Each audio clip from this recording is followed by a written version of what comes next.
Saya pernah minta MK mengubah definisi saksi. Itu ketika saya dinyatakan sebagai tersangka. Kalau selama ini saksi itu kan artinya orang yang melihat, mendengar, ya, mengetahui langsung terjadinya peristiwa itu. Saya bilang contohnya begini, ya. Tiba-tiba ada perampokan di Pasar Baru, toko emas dirampok, ya kan?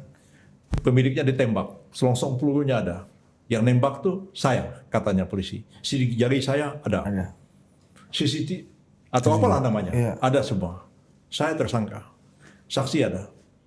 Advokat boleh mengatakan, saya menyanggah itu. Jam berapa itu kejadian? Jam 6 sore. Jam 6 sore saya sholat maghrib di Masjid Agung Al-Azhar. Sekian banyak saksi menyaksikan saya sholat maghrib di situ. Saat kejadian yang Sangat kejadian. Oh. Hadirkan sebagai saksi. Akhirnya MK memperluas definisi saksi. Nah, itu saya yang menggugat itu ke Mahkamah Konstitusi. Dan itu dipakai oleh banyak advokat sekarang ini. Orang membuktikan sebaliknya. Itu dalam gelar perkara tuh, Bro. Gelar perkara. Karena waktu saksi saya melihat Prof di masjid pun itu dihitung saksi ya. Waktu saya Tadinya begini. enggak. Tadinya enggak.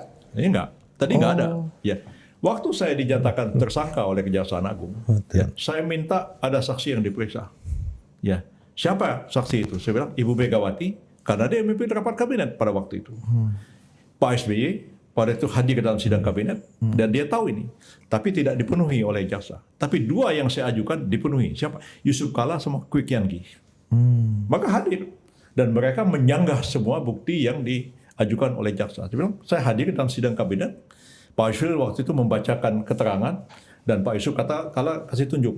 Ini permintaan dari World Bank dan IMF dan diputuskan dalam sidang kabinet. Jadi bukan Pak Yusril ngambil keputusan sendiri. Nah,